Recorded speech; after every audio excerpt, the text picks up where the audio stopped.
یو کس وایي چې نوی مکان یا نوی دکان په هغې کې خلک قرآن پاک یا سورې یاسین ختم وکړي، نو دې باره کې قرآن پاک او حدیث څه وایي؟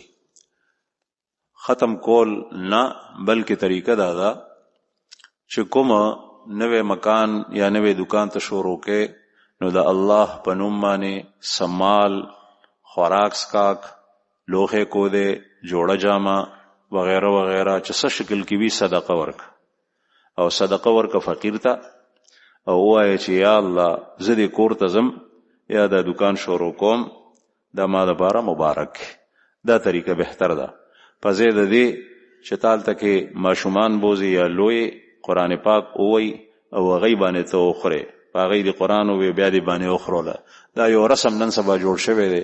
اسې قرآن پاک په خپله ووایه، چاته ووایه په کور کې چې زنانه ووایي چې موږ دپاره دا ځای مبارک شي.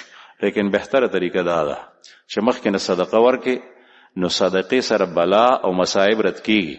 او ستا مطلب دغه وخت کې همدغه دی چې د مکان د طرف نه ماته څه مصیبت پیښ نشي، یا د دکان د طرف نه زه په مصیبت کې مبتلا نشم.